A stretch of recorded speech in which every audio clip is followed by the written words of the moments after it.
I made a little thing last year called My Niagara Garden, and it basically follows what I'm about to talk about on all the social medias, Instagram, Facebook, YouTube, YouTube when I get enough courage, and all the platforms.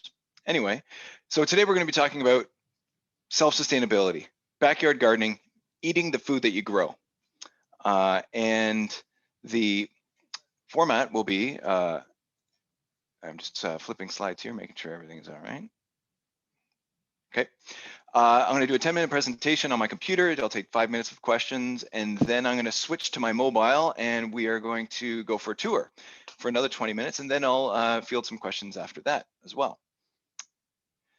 And there's going to be random pictures of me and my kids throughout the entire presentation because I love taking pictures, and the picture speaks 1,000 words, and I can speak a lot more than that. But anyway, we're going to break it down into 3 things. What we do, why we do it, and how we do it is going to be the bulk of what we're talking about today.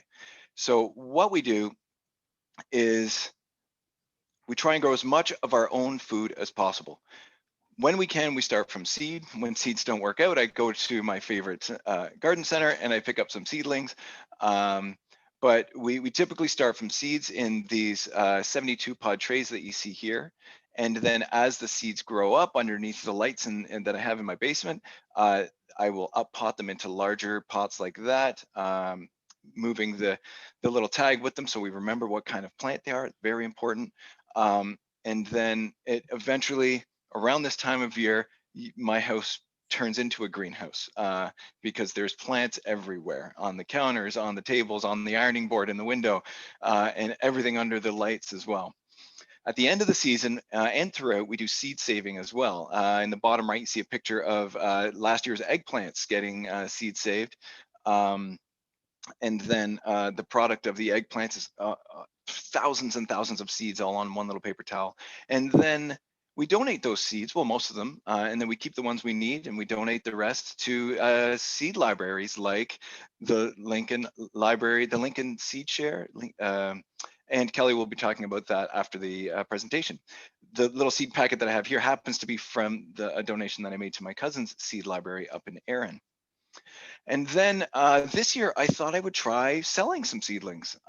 We've got the infrastructure. I thought I might as well give it a shot. So we're also selling seedlings, and we're having a little plant sale at the end of my driveway, fully masked up, very COVID friendly, curbside pickup for all the pre-orders that were made. And then there'll be extra seedlings available on Saturday, May 15th. If you guys are interested, you're more than welcome to. I'll have a garage sale sign down at the end of my street, and then people can come up. Or if you want to know where I live to come get it, you can send me an email to myniagaragarden@gmail.com or contact me on any of the social medias. So what else we do? We do it in all 4 seasons. There's a shot of the garden in summer in all of its glory, and all of our vertical gardening, all of our arches and trellises and things that we grow our stuff on. That's me on the top of the fence looking for a hole so I can place more plants. I think that was last August. And then in the fall, this past fall, we built a greenhouse. It's a bit of a DIY project that we did last year. And we wrapped the whole thing in poly in order to extend the season to be able to keep growing and keep harvesting. And we ended up getting fresh raspberries for our cereal up until December 5th, I think it was. It was awesome. And the prolific raspberries that are in there were plenty. The only thing that stops them is the cold. So then we have the middle of winter, and my kids snow fort in front of the greenhouse.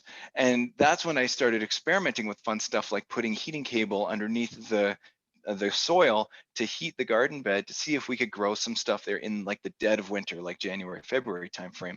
And you'll see the results of that when we go out to the garden. This spring's project is our front yard garden, and that's in the bottom left here. We just made that in the last couple weeks. It's not by no means finished yet. We've got some arches to put in there, some other trellising stuff. We're going to surround it with cut flowers to make it pretty and hide the boxes a little bit to preserve that curb appeal. But gardening in the front yard is totally possible. And it's just more area for self-sustainability, for food security, and for pretty flowers as well. Well, we also have a side yard garden, which I'll show as well. That was kind of a gateway to the front yard garden. what else do we do? Well, we eat it all. We're a plant-based family of 6, so we have no problem eating all the vegetables that come out of our garden, or we give it away to friends and family and neighbors. It's great to throw a head of romaine over the fence to keep your neighbor happy, especially when your greenhouse is attached to the mutual fence. We compost all the scraps and to feed it back to the garden. Bottom left there is our compost heap, which is just amazing. That's what it used to look like. We're in a bit of a transition period right now. Yeah, and there's my 2 oldest doing what they love to do, stealing food from the garden. Why we do it? We do it to teach our kids where their food comes from. We do it to have food security, to teach them sustainability, for health, because it's super good for you, for the flavor, for the nutrition, and because we love it. Being a family of 6, I'm always conscious of our carbon footprint. So being plant-based for the last 1.5 years has really cut that carbon footprint down by 1/3 per person in the family, which is awesome. And this is some of the colorful, wonderful food that I make straight out of the garden. A lot of what you see in the bottom is 100% out of the garden. And there's my 4 kids. The one on the top right is our youngest. She's a real soil enthusiast. So how do we do it? I'm going to run through basically 5 ways to make the most out of your growing space, to create the most food you can out of every square inch of your garden. So number 1 is rich soil.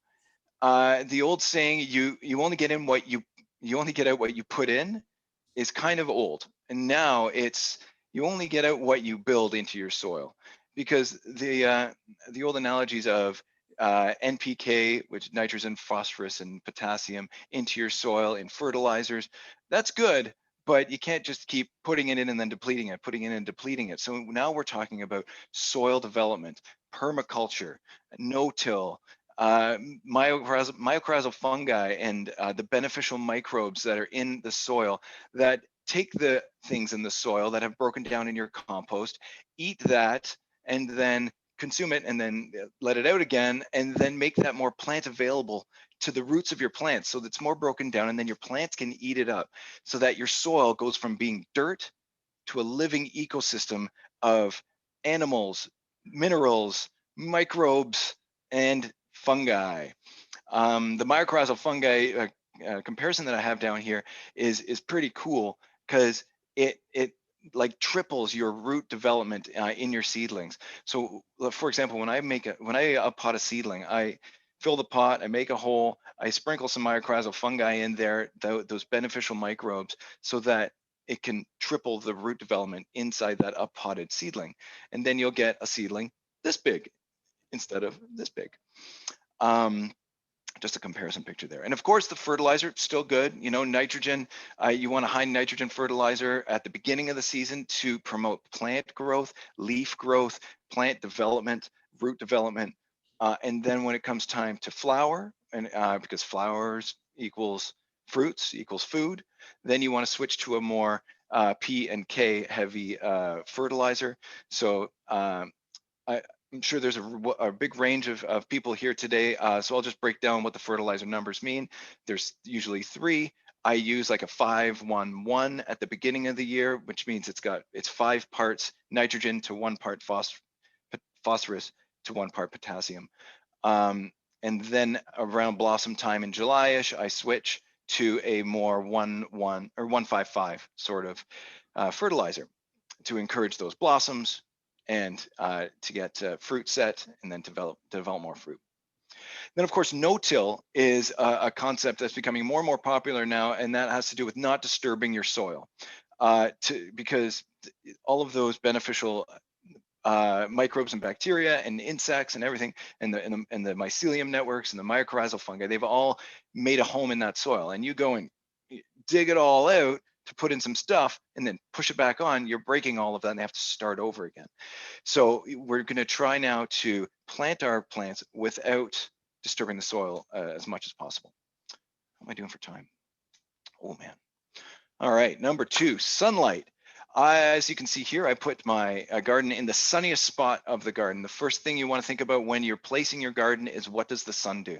I have this really cool app on my phone that I can put it up in the sky, and it tells me what the track of the sun will be wherever I am, whatever day of the year it is. It's super cool. It shows how low the track is in the winter and how high it is in the summer. And I do that a lot in friends' backyards when I go over and tell them where they should put their garden. I volunteer that information. They don't ask me. So there's going to be different kinds of plants. You're going to want your full sun plants, the things that have large fruits like tomatoes and peppers. They're going to be full sun. Peppers are a bit of a special case. You want to avoid sun scald, so you might want to give them a bit of shade in the afternoon. Partial sun plants or shade lovers are things like cool weather plants.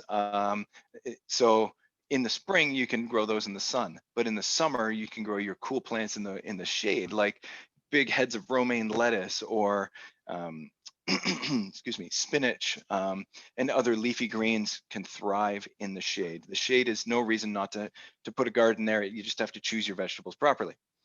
Cool weather plants versus heat lovers. So things like snap peas, those are awesome spring plants. And I've noticed lately that spring has been getting shorter and shorter. We seem to go right from winter to summer lately, and we get like 2 days of spring, which makes it tough for those cool weather crops to start and to thrive. But we're doing our best by keeping them in the shade and stuff. Heat lovers are things like peppers, hot peppers, sweet bell peppers. They love the heat. And then when to transplant seedlings? Well, talking about the peppers again, you don't want to just wait till your last frost date, which typically in our area is about May 15th to May 20th. You want, for peppers and other heat lovers, you don't want to shock them with any cool temperature whatsoever. You want to wait a couple weeks after the last frost date to put them out. Be patient, don't worry, wait till the first week of June, get those peppers out there, and they'll thank you for it. And they won't be upset about missing 2 weeks in the garden. So that's sunlight. Next, we have plant spacing. There are concepts like square foot gardening where you can put out a grid on your garden bed of 1 square foot each to help visually separate your garden. And then you would look up on your seed pack or online for plant spacing.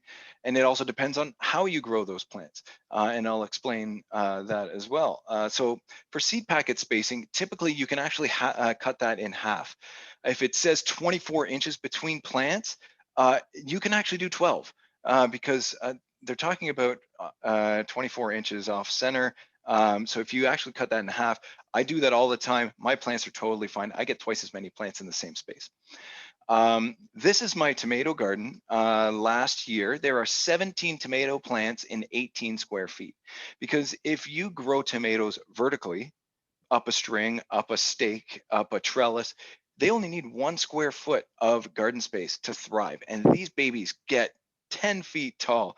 I hope I have a picture in here of what that looks like later in the season. But I'm standing on the edge of my garden box, picking tomatoes above my head because they've grown up the strings. And that's because of the rich soil. That's because of the type of pruning that I do, which is called single stem pruning, where you take off all of the suckers and you let that one main stem just go straight up that string, and you keep clipping it to the string with these little round plastic clips, which you'll see later.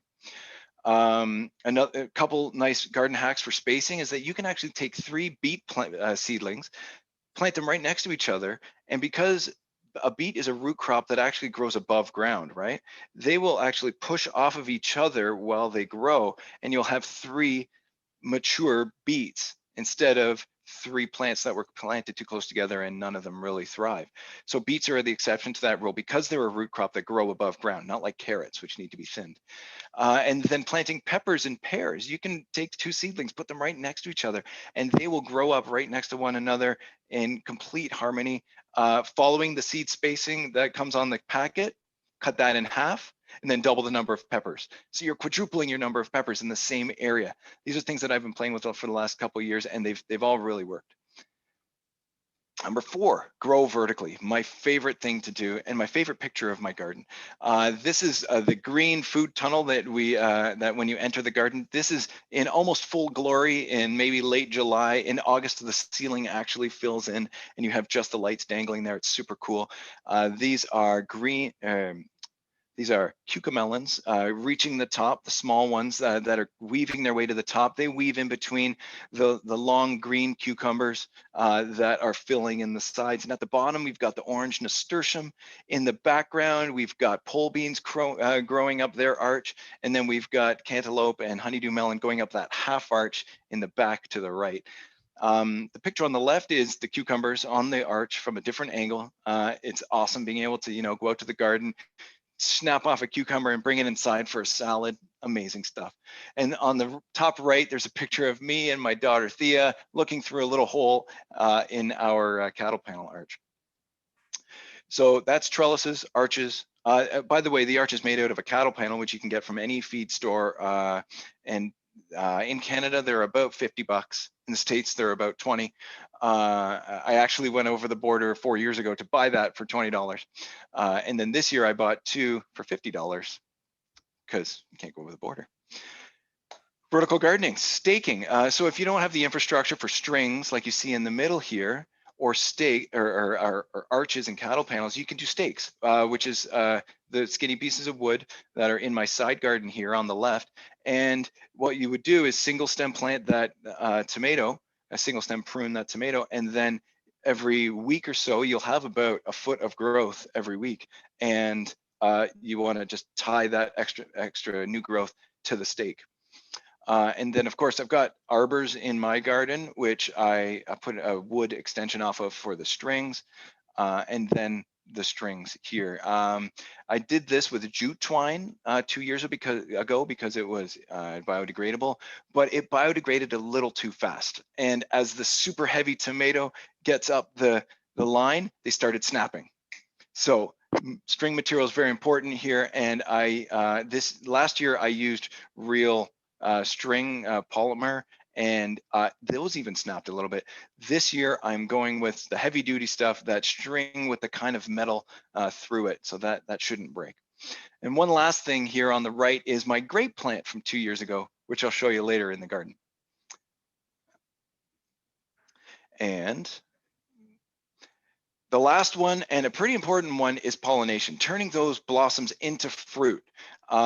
And we can rely on our bee friends. We can cultivate our bee friends and help them along.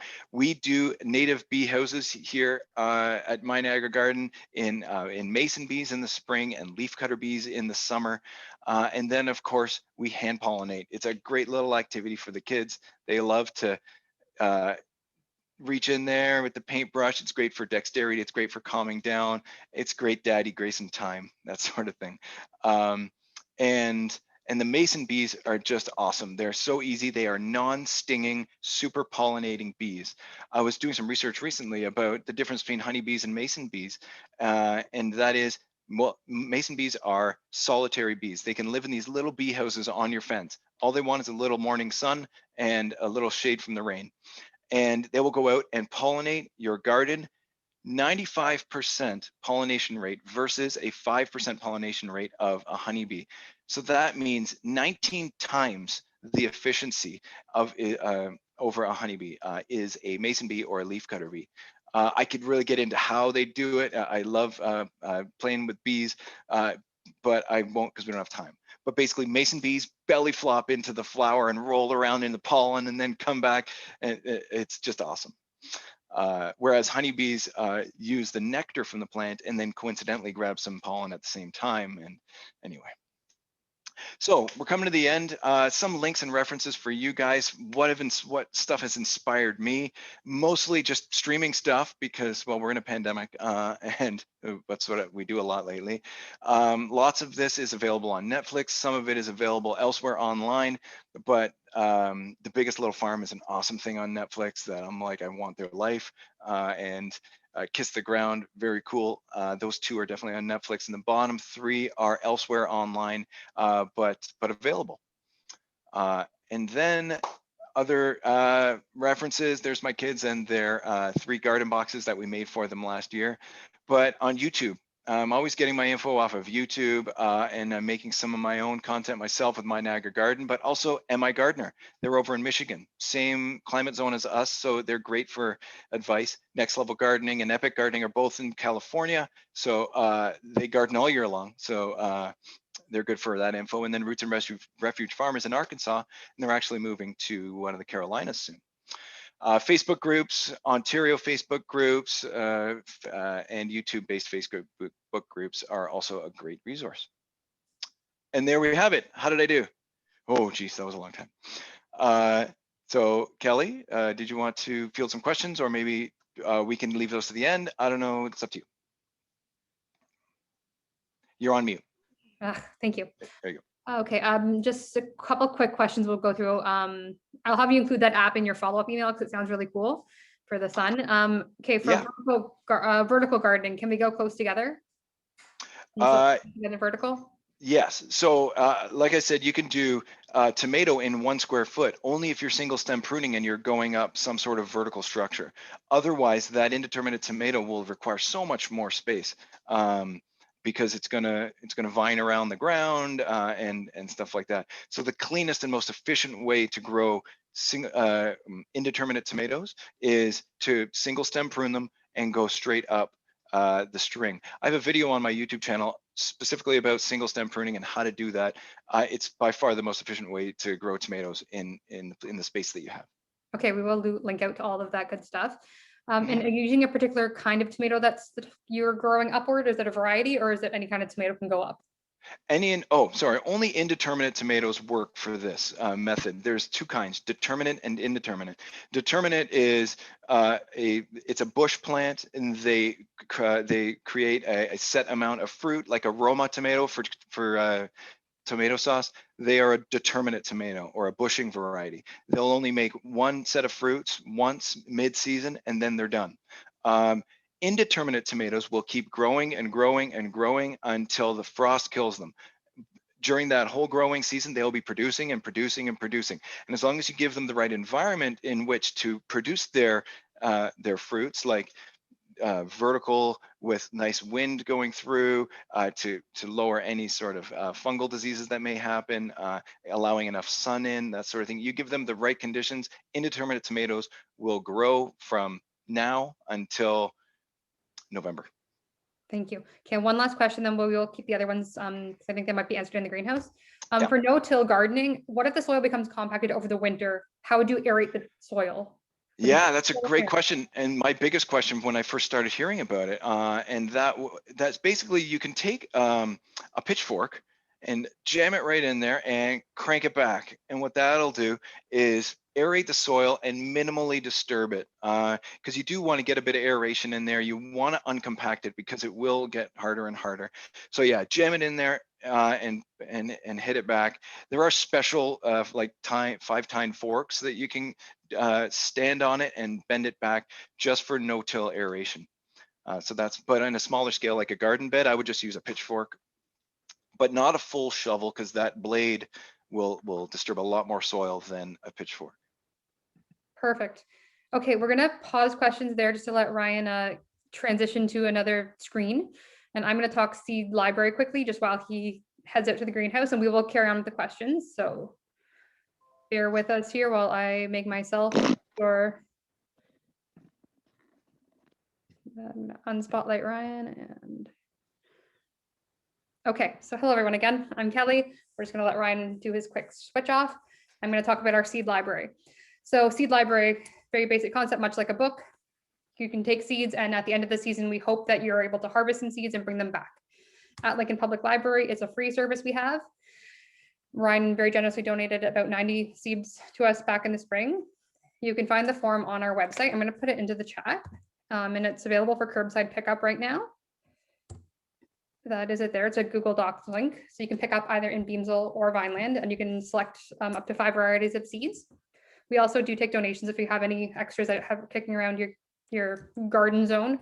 We take wildflowers, herbs, vegetables, and it's a great way to try something new and also give back to the community so everyone can have access to some fresh, healthy food, since we have such a wonderful growing area here in Niagara and we're spoiled with our rich soil. So as I said, the link is there. We also have a ton of great gardening resources that I'm going to be sharing in a follow-up email. I see lots of great questions on homesteading and composting. I know Ryan had a bit of a time with some rats not too long ago. Oh, rats. Yeah, That's right. so I think Ryan is down in his good grow up. Yeah, good. It's my grow up in the basement. Veggies only, I promise. And Ryan, Hi, everybody. I'm back. okay, and we're Sorry, going back to Ryan. Yeah, I'm sorry. Are you done, Kelly? I'm all good. Okay. Over to you. I'm just checking my watch. I want to be sensitive of time. We have half an hour left. 25 of those minutes was supposed to be for questions. So I'll be fast. These are my grow shelves. It's a lot bigger than most people. I don't want to scare anyone away from doing this themselves, but like I started with one shelf with a light over top of some plants. And these are all up potted peppers. And these are up potted, actually these I planted in there. Those are cantaloupes and honeydew melons and some watermelons. And these big guys here are zucchinis, green and yellow. Believe it or not, this plant is only about 7-8 days old. It's just humongous compared to my hand. Like that, the amount of growth that comes out of zucchinis in the first week is amazing. So yeah, I just wanted to show you guys that this is what sort of an indoor seed starting setup looks like. I just have a regular Rona fixture here with some special bulbs. Those are they're called grow bulbs because they are full spectrum bulbs. Sometimes I just buy a full spectrum bulb, or I buy the branded grow lights. Typically it's the same thing, but a little more expensive because it's branded as a grow light. Yeah, and you know, here I do my up potting, and here's some, oh, those are new. My wife Kate must have done those for me. What a great surprise. Anyway, there's a bucket of dirt and my really messy basement. All right, now we're gonna go outside. So follow me, welcome to my stairs. There we go. So we've got a few different gardens here. I'm gonna start outside the greenhouse to show you guys what we did last year. It's a bit windy out there. I apologize if the wind starts to blow. Kelly, if it's an issue, just let me know and I'll speak louder. So here we are. Switching the camera view to, there's the greenhouse. That's, I guess it looks like the picture I showed you in the presentation. What we've got here is roll up sides. It's a bit chilly out right now, so I kept them closed, but even on a cloudy day like today, the greenhouse will be at least 10 degrees warmer inside with no active heating, just from the sun. It's got a real good greenhouse effect, pun intended, of course. And so I've got the back vent open, but I kept the side vent closed to really manage that temperature. Some other fun stuff that we have is another little garden expansion from last year was our asparagus bed. And that's just like any little patch in the yard that I can find to put a garden. That's what I've started doing. But as you can see from the side view here, we've got these little asparaguses that are all popping up. I've got a dozen here. They're all about a foot long. And that is, I planted those a year ago. I planted 1-year-old asparagus crowns that you can buy from a garden center rather than starting from seed, because that gives you a 1-year head start. And you can really start harvesting your asparagus after 3 years. So next year, around this time, that will be, instead of one little stalk times 12, it'll be like 5 little stalks times 12, and then I'll be able to start harvesting. Another great thing about the backyard is my fruit cocktail tree. It's so much fun. This is 4 different fruit trees grafted on to the same trunk. The pink berries are frost peach blossoms. Sorry, blossoms, not berries. This side over here is plums. And over here, we've got prunes. And under here, we have plums, prunes, and apricots. Yeah, so it's a great solution if you don't have enough space for an entire orchard, but you want an orchard of all different kinds of fruits. This is an awesome idea. It's called a fruit cocktail tree. You can get them at some garden centers. This cost me about $65 2 years ago. And now 2 years later, after transplanting, we're starting to get blossoms, which means we're going to start getting fruit. And I'm super excited about it. So one more shot of the fruit cocktail tree. It's got its own little garden bed. And there it is in all its glory. And I can't wait till all those little pink blossoms turn into peaches. And then of course we'll thin them so they've got more room on the branch to grow. And the tree itself can develop as well, instead of putting all its energy into peaches and plums and prunes and apricots. Can't wait. All right, back to the garden. Here we are with these are the kids' beds that we made last year. This is Grayson's baby spinach, which came back from last season. Before yesterday, it was in the greenhouse, full disclosure. So it came back because it was sheltered by the greenhouse. This is Bodie's bed. And Bodie and I planted snap peas about a week and a half ago, 2 weeks ago. And now they're growing up his tiny little homemade trellis that he made. He's super excited every time he comes out here. It's amazing.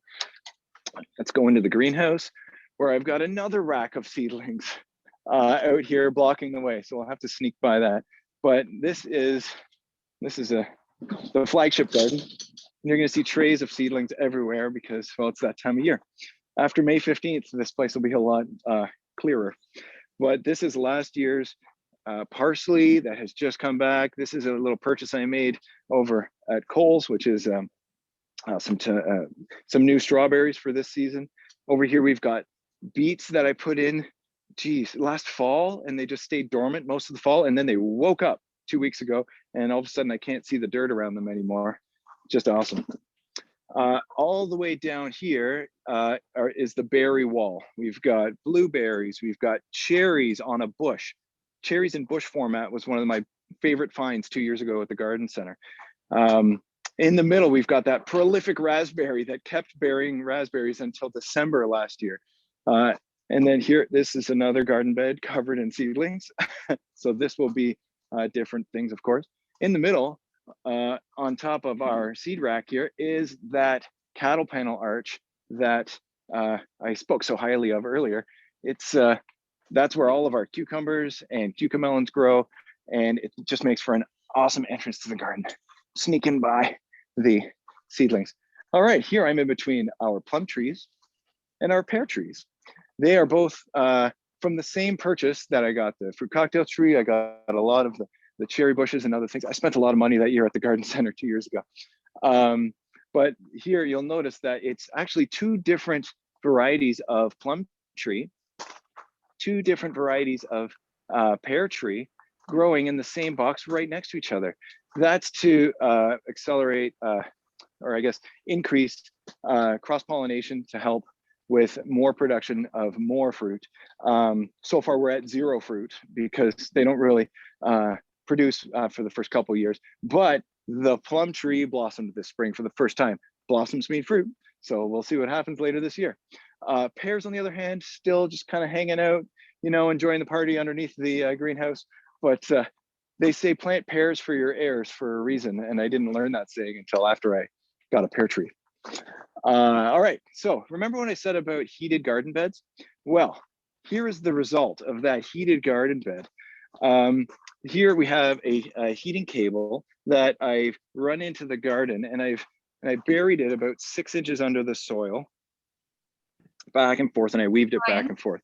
Yes. Sorry, are you able to just hold the camera just on things a little bit longer? There's just a slight lag. If you don't. Oh, sorry about that. No worries, it's all good. That's beautiful, beautiful greenery. Thank you. Thank you. I'm super still right now. So this is heads of romaine lettuce. This is baby spinach. This is arugula. These are radishes, and these are butter crunch lettuce.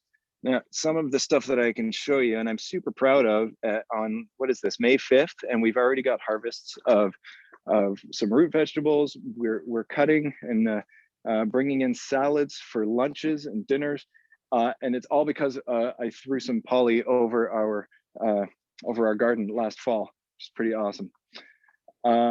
The garden center that sells the fruit cocktail tree is called Whiffle Tree Farms. They're just north of Waterloo, Kitchener area, but I contacted them recently and they said they don't actually sell it anymore. So sorry, that's where I got mine, but they don't sell it anymore. So I would suggest Googling it. These are beets and things that I'm just letting come back to life from over winter.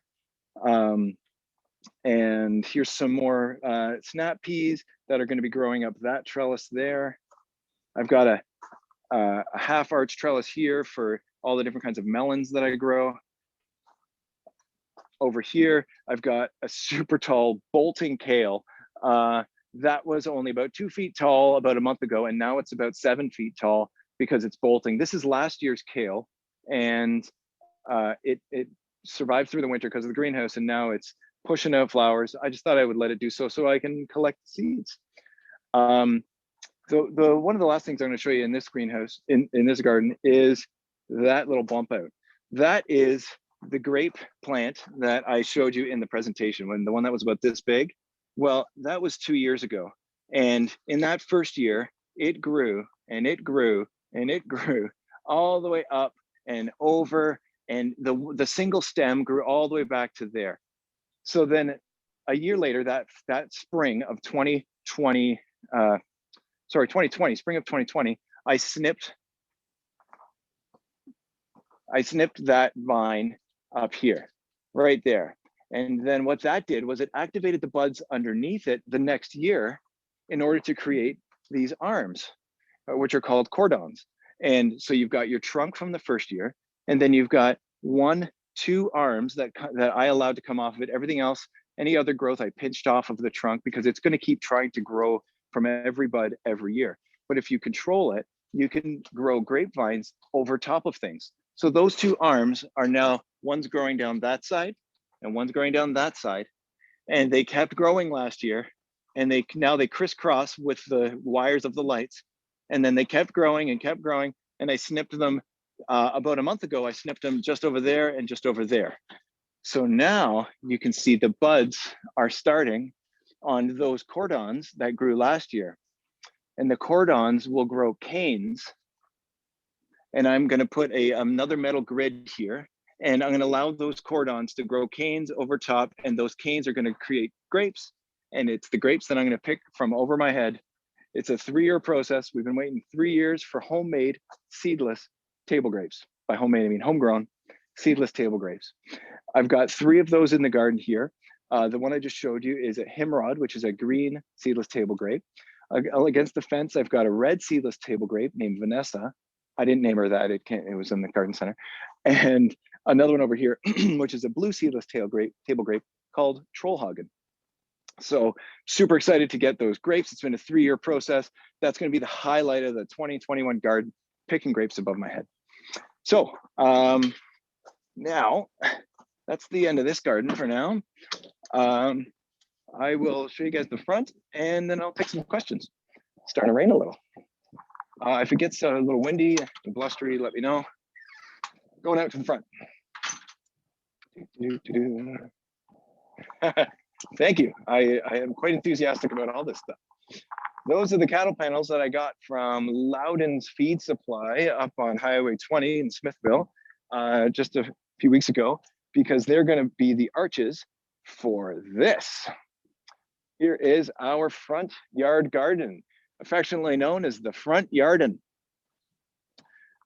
We are going to put the trellises, the cattle panels. I'm going to cut it lengthwise, so I've got half a skinny arch here and a skinny arch at the other end. We did it this way so that the kids can run out the front, cross the path, and go visit the neighbors right through the garden, and they don't wreck any of my vegetables. Here I laid out a few different examples about trellising. Here's some bamboo, just a bamboo teepee. That's perfect for growing pole beans up or cucamelons, stuff like that. The taller the better. Those are the biggest ones I had, but typically I would get something that's about 7 feet tall to grow up, because pole beans will grow and grow and grow as long as they have something to grow on.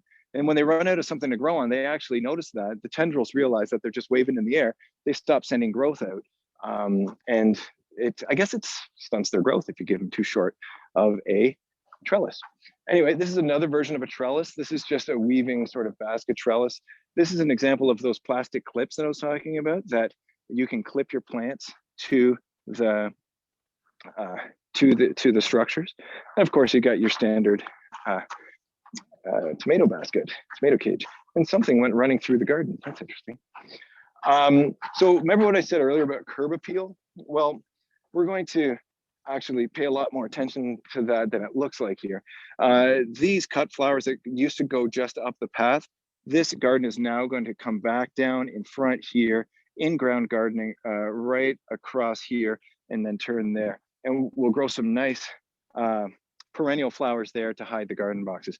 That's our red oak tree, which we're going to relocate to over there, to where that tree is, because it's dying and it's on its last legs. next windstorm, we might have to say goodbye. And last but mostly least is my side garden from last year. This is where I put all my extra seedlings that I grew. I made a garden for them, and it's got a rain barrel in there right now and a ladder, and last year's kale is coming back, so it can survive the winter without a garden box or without a greenhouse on it, and some parsley in the corner. But this, all these areas, before I made them, I checked the sunlight to make sure that the track of the sun gave the plants at least 6 to 8 hours of sun a day or more. If there are areas that are in the shade, I plant shade happy plants there. And yeah, so I got a lot to do yet this season, including fill all those pre-orders for seedlings. But there's going to be some compost purchasing, because I had a bit of a rat issue over the winter and I had to send all that nice compost away because that was their food source. And I'm going to buy some more compost to really rejuvenate the soil and feed the soil and all the beneficial microbes in there so that we can grow some more plants this year. So I'm in the shelter of the greenhouse again, and I thought maybe I could do questions now. Thank you so much, Ryan, for sharing your bounty. I've got a little bit of garden envy. My little box in the backyard is looking a little bit sad, but gardening goals, right? That's right. Yeah, so we've had some questions through it, so I'm just going to backtrack quickly. Sure. So Lydia, you had asked, how do you secure the string at the soil level, which I think had to do with the vertical gardening. Yes. That's simple. Plant? That's really simple. I just either get a prong, maybe a piece of wire, and I bend it in half and I tie it around and make a little hoop and stick it into the ground. If you don't have that available, you can really just stick it to the bottom of the plant. The securing it at the bottom isn't as necessary as it is securing it at the top. Let me show you what it looks like at the top. I happen to be right here. Those are 3 2x2s that 2 of them I reinforced with some metal, because the plants do get quite heavy, probably 20 to 25 pounds of vines at the end of the season. And that's why the strings break. So you want to get good strings, good attachment, and strong supports at the top. The bottom doesn't really matter that much. Perfect. And where did you get your mason bees from? I got them from Natural Insect Control, NIC. They are in Stevensville, and they've got a website they deliver, or unless you want to go there yourself, they got a really cool store there. Tons of stuff, a big cage of praying mantises to greet you when you walk in. I was just there a couple weeks ago. It's painted like pugs. It looks really cool when you drive by. It's on the way to the zoo. Yes, any parent would know that. Okay, let's see. So going back to your compost heap, there's some questions about some natural prevention. So how would you prevent mice in a compost heap? And do you have any suggestions for keeping like rabbits or other vermin out of your garden without harming the animals? Yeah. Okay, so the first thing I'll talk about is the rabbits and stuff. So this is a fence that I sort of designed myself. I thought it would be nice to let the light in. It's 2x2s with a groove, and then I put a 4x4 grid of galvanized metal in there, and it looked really nice. And then that year, the rabbits just looked at me and laughed, and then jumped through the 4-inch holes and had a feast in my garden. So then that's why you can see the chicken wire on top of that. Chicken wire on the inside, so that when you look from the outside, you don't actually notice it as much when the 4-inch grid is in front of it. But that's really to keep them out. As far as harming them, we live with them. I grow enough food for everybody. Maybe I grow enough food for some rabbits too. And so, yeah, I'm not really into killing them, just keeping them out. And the rats or the mice, the rats love the compost. There's a development behind me that used to be a field, used to be some vines, and now it's houses. And that construction scared all the rats out of the field into my backyard. And then they came across this all-you-can-eat buffet, mainly my compost.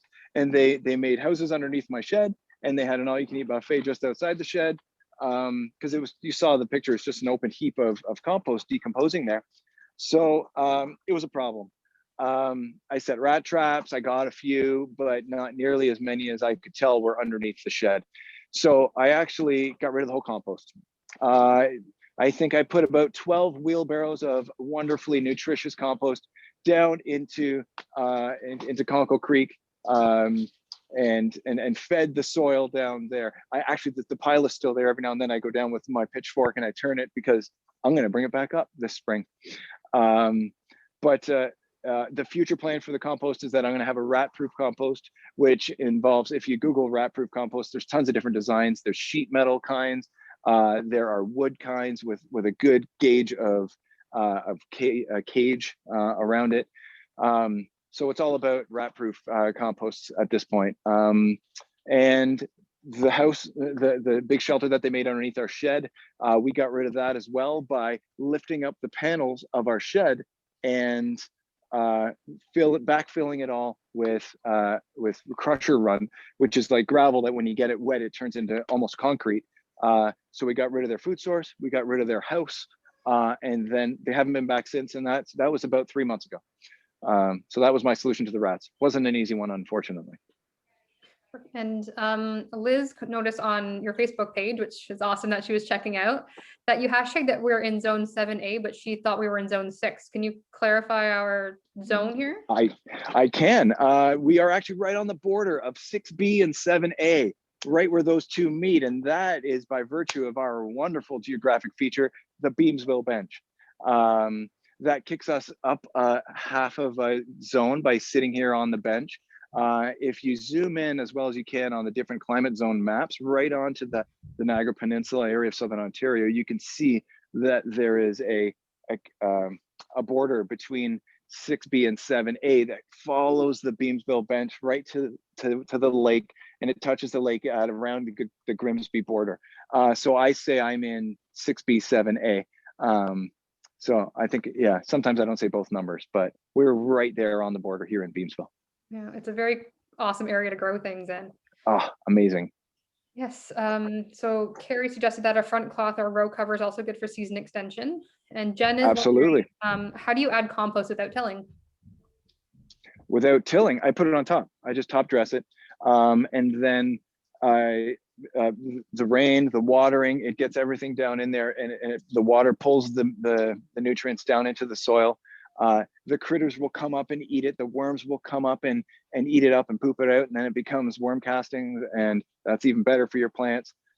Yeah, so I just top dress all around, everywhere. I typically put about that much compost on top of all my garden beds every spring, and then depending on how much compost I have in the heap, in August when I do a harvest and then a resow for a fall crop, I will redress and amend that soil again with some more compost. Typically not the spring heap, maybe half that, but I'll do like 3-4 inches in the spring and 1 to 2 inches in August. And Beth is wondering, I'm going to say this wrong, but where do we get mycorrhizaal fungi? Mycorrhizaal fungi is beneficial for creating those good root structures, and it's available anywhere, any garden center. I got mine at Kohl's in town, but I also got it at Ridgeview the year before that, and I just get it everywhere. It's like a gritty sort of sand. You can get it from gritty as sand to almost like fish food, and you just sprinkle it in. You got to get it right on those roots. So I put it in when I'm up potting my seedlings, and then I put it all over the roots of the seedling when I'm going to put it into the ground. I just rub it right on there, put it in the hole, just be generous with it. You can't go wrong. Awesome. And then there was a good suggestion for round rolling compost bins that are sealed to keep pests out from Kiko as an option. Yeah, I had one of those as well. It just, there wasn't enough room in that barrel for the amount of compost I needed. So when I made the open air compost out of recycled pallets, I gave my rolling barrel to my neighbor, and he's still using it with no rats. No problem at all. So I'll be getting a bigger rat-proof compost solution later this year, probably. Okay, and when are you going to be removing the poly on the greenhouse? Great question. I don't know. This is my first time with a greenhouse in the spring. Awesome things have been happening. Typically, everything is happening 2 months before it happened last year because of the warmth that the greenhouse provides. So I'm thinking right after May 2-4, right when it's all the risk of frost is gone, and then the greenhouse will just be making things too hot in here. I'll take off the plastic, I'll roll it back, and then I'll put it along the fence. Maybe I'll store it for the summer, and then I'll put it back on again in the fall to extend the season. It's still an ongoing debate with my wife on whether I'm going to take the whole frame down or not, but definitely the plastic over the top and the two end walls, front and back. I think she wants me to take the whole frame down, which is a lot of work, but I'll probably do that. That's a good segue to our next question. And so how do you control the heat in your greenhouse when it gets so hot? This comes from Lisa, and she uses a high-powered fan, but she doesn't see one in your greenhouse. So what do you do on those extra hot days? Yeah, no, that's probably going to be next year's addition to the greenhouse. Right now, we've got that roll-up side is open while that roll-up side is closed, so you can control it a bit that way. But then right up top here is where I would put like a nice big fan, and then maybe a complementary fan on the far side, because the heat rises in here, right? And it's super hot and humid up there, and it's nice and cool down by the plants. So yeah, probably put in some fans next year. It's next year's project. Awesome. We get lots of comments, but I'm just trying to focus on the questions right now. But everyone loves your setup, and again, I think we got some garden envy going, which is awesome. Jen is wondering how long to plant after putting compost on. I plant right in the compost. Right in, so like doesn't need to settle or anything. You just give her. Yeah, and sometimes actually it's good to put compost on maybe 2 weeks before you plant, not because it's bad for the plants, but because you give the compost 2 weeks to settle, but then any seeds that are in the compost will start to germinate, and you can pick those seeds, those little germinating, those which will end up being weeds and things you don't want, pick them all out before you plant your plants in. So if you've got the time, you've got 2 weeks of lead time, put down your compost 2 weeks ahead of time so you can get rid of anything that germinates that you don't want, and then plant your stuff in it. But if you don't have the time, it doesn't hurt to just plant right in the compost. Okay. And do you ever add worms to your soil? That is something I've thought of doing, but these beds are all hollow bottomed, so the worms come in on their own. And yeah, first sign of a healthy soil is having those worms. And I keep an eye out for them all the time, and I've got plenty. So I've never needed to add any, probably because they are open bottom boxes. Yeah. Okay, just on one person has recommended using cold compost, not hot compost. I guess you don't want to make sure it's warm. Beth is wondering, how have your neighbors responded to your greenhouse structure? Did it require any permits, or were you just able to get creative? Because I have a great relationship with all my neighbors. The one neighbor that's our adjoining fence, and the roof is attached to it. He's totally laid back about it, and I give him vegetables out of the greenhouse all the time. And I thank him I tell him it's for leasing some fence space. But yeah, he's going to get some of these romaine heads when they are ready in a week or two. And it's been a great relationship. As far as a permit goes, this is an extension off of the fence. So it's a standalone structure with plastic over top of it. So there isn't any permit required. I've spoken to friends who've made pergolas, who permitted out things that are attached to their houses. But when looking into it, it didn't seem like I needed a permit, so I didn't get one. Awesome. It sounds like this is a full-time job, but Stephanie is wondering how many hours a day or week do you spend on your garden, and how does that change as the seasons change? Oh yeah, the minimal amount of time in the garden is during the coldest months of the year, obviously. This year with the heating cable experiment, we had some fun in here. There's a YouTube video about the heating cable, how we did it, and how I planted stuff with Grayson. He loved it, especially seeing it now. I work for Environment Canada. Over on the Skyway is our office. Last time I was there was pre-pandemic, but I work from home for Environment Canada 8 hours a day. And then I've got 4 wonderful children who take up all of the time afterwards. You'll notice I've got a lot of lighting happening in here, right? We've got the Edison bulbs through the center, and I've also got this rope lighting all the way around the perimeter of the garden. That's because the most time I get to spend in the garden is after the kids go to bed. So it's the life of a parent, but it's awesome that you've got your kids getting down and in the dirt and teaching them where they're going. Yeah. It's so important. Val is wondering, what do you recommend a super beginner start with on a balcony garden? I would say balcony garden, depending on the size of your balcony, you would do containers. The new containers that have been coming out now are these felt bags with handles on them. Those are awesome because the felt lets the air through, lets the water out. And when you've got air coming through the sides, it naturally stops the roots from wrapping themselves around in a pot and getting root bound. Roots, as you would think, once they hit air, they stop growing. So yeah, those felt bags are really good. They've got handles on them so you can move them. I would say if you want to do a tomato plant on your balcony, the easiest would be a determinate variety, but if you want to do an indeterminate variety, you could do that too. Just get a nice large planter and put your indeterminate tomato in there and put a stake in there and single stem prune it as high as your balcony ceiling. And then you can always have baskets that hang over the rail for smaller crops. Cut and come again lettuces are great for shallow soils. I wouldn't suggest carrots in a shallow bed. And yeah, so balcony gardening is definitely possible. It's all about using the space you have and the sun that hits that space. So you want to make sure that you've got sun coming into your balcony and then put those plants in that sun. Awesome. And I'm not going to try to say it, but that fungi, is it able to be used for all plants? Yes. Okay. Anything that's got roots.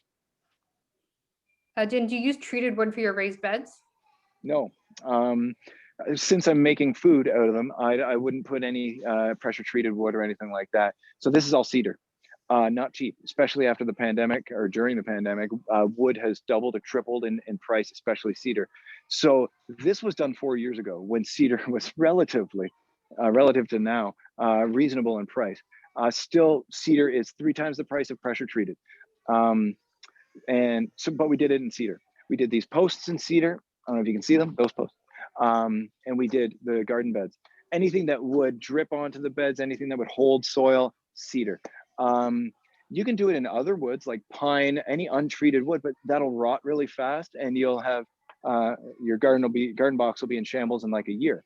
Now, having said that, the front garden beds are made out of pine. There was a couple of reasons for that. One, cost of cedar after the pandemic is a lot more. And my wonderful wife, who looks up everything, found out that you can use linseed oil. You put 3 coats of linseed oil on raw pine, and it will act as a organic food safe preservative for your wood, and it won't disintegrate in a couple of years. And rough cut pine, those boxes you see out there are 1 inch thick by 12 inches wide by 10 feet long, those beams, and they are $1.90 per linear foot. And that works out to be about $500 in wood for that front garden. In cedar, it would have been about $1,700. Wow. Yeah. Yes, definitely. Wood is definitely a hot commodity now. And Yeah. Carrie's wondering, are you allowed to have a curbside farm stand? I think people are getting hungry. If I lived down on King Street, I would for sure have one of those on your honor fruit stands where you put the money in the box and take what you just paid for. I'd have one of those for sure. But we are about 20 houses up from King Street, so I don't have the traffic for that. But that's, you know, I'll put my A-frame down at my street and King Street for the plant sale, which is on Saturday, May 15th, where I'm going to sell all those guys and fill the pre-orders, of course, first. No, I definitely will be making a trip because my garden is empty, and I have lots of good advice how to grow things. And so just does anyone have any more questions? If you do, feel free to pop them in the chat. Do you have any more sort of beginner base level advice for anyone who's kind of getting started on backyard gardening, and any words of wisdom? You've got so much experience from it. My words of wisdom are be careful. This stuff is addictive. I started with one little garden bed myself, and then I would, do one little Google on how to do something better. And then I'd be like, all right, I'm doing that better next year. But I also need to double the size of my 2-foot garden. Then I went to 4 feet. Then I went to 10 feet. Then I went to one giant garden, which was great. Then last year I expanded 3 more gardens. And then this year I did the front garden. So it really is a growing passion, pun intended. But my advice would be to just give it a try. You will definitely have success if you have rich soil, the right amount of water, and the right amount of sunlight. That's all it takes. Oh, and some seeds. Awesome. So we have a couple more questions coming in, and I will be, like, as I said, sending some follow-up emails tomorrow with some info for everyone. So if you do need to go, we are past our 7:30 end, but we can hang out for a few minutes and finish off some questions. So Donna's wondering, so she was trying to start seeds under a grow light, but her tomato and bean plant stems developed a condition called dampening off. Do you have any idea how to prevent that? Dampening off is, I find it as a fancy term for it died and I don't know why, and it died suddenly. Typically it's because of a single factor like overwatering or underwatering or too close to the light. Or maybe there's a pathogen in the soil that got to the roots and all of a sudden it reached a breaking point and it died.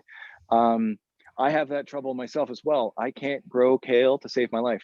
I usually get to about the 4-week mark and they all look healthy and all of a sudden the entire tray of kale just goes beep. So then I go to Niagara Nurseries and buy some kale seedlings. Yeah, and I'll do that again this year. There was a couple things that didn't work out for me for seeds. I tried cabbage for the first time and it didn't really work out. So Niagara Nurseries, here I come, or Coles or Ridgeview. They know me there. They know me everywhere. And Janet's wondering, what is the best additive to clay soil to make it more workable? Great question. I read something about what's good for clay soil recently, and it was, what was it? Oh, I think it was, so clay soil is basically, it's too hard, right?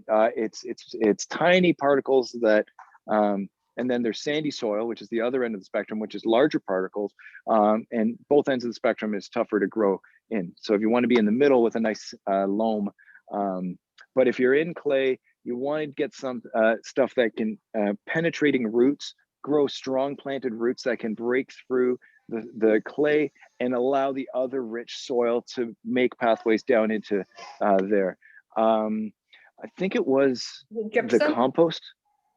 I think it was the compost that I bought that said great for clay soil. And I'm always reading stuff in garden centers and I forget where it was, but yeah, clay soil in a raised bed is not an issue. We're on the escarpment here, so there's a lot of clay, but when you do a raised garden bed, you are making your own ecosystem on top of the clay soil. And then you break through that, through the bottom of the bed, and it starts to break up the clay soil as well. This giant grapevine next to me has a nice open bottom on it. So it goes down and into the clay soil and probably spreads its roots all underneath these plants. But it's nourished at the soil level here by the raised garden bed. So yeah, I would say look into strong rooted plants to break up your clay, and it'll eventually start to turn into soil. And Raj did suggest gypsum as an option for clay soil that okay. we look into as well.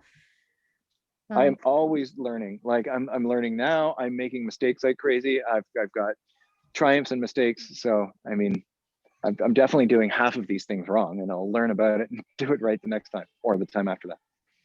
That's fantastic. Well, I think that's it for questions. Lots of great accolades for the presentation, and thank you so much for sharing your knowledge. We super appreciate it. You're welcome. As I said, it was my pleasure. I want salad now. And I will be sending around a follow-up email with some of the resources that Ryan has shared and some library resources. If you don't have a library card, I'd recommend you get one. There's some great supplementary material, especially while we're all at home and we have some time to, try new hobbies like making our backyard into an oasis. But thank you again, everyone, for joining us. And thank you especially to you, Ryan. This was a fantastic presentation. You're welcome. One last thing, if you guys have any questions that you were too shy to ask here or that just takes too much time, contact me on any of my social medias. Everything is My Niagara Garden, or email me at myniagaragarden@gmail.com. I'm sure Kelly can include all my links there. I have no problem. In fact, I love interacting with everybody and answering those tougher, more complex questions. So after this, by all means, contact me, ask me any questions. Yeah, and we hope to maybe have Ryan back later in the summer when we can see the greenhouse going gangbusters in the late summer. Yeah. So stay tuned. Make sure you're following the library on social media and checking out our website, and follow Ryan as well at My Niagara Garden to see the adventures of gardening on the Beamsville bench. But we're going to sign off there for the night. Thank you again, everyone, for joining us, and stay safe and happy growing. Thanks, everyone. Guys. Have a great spring.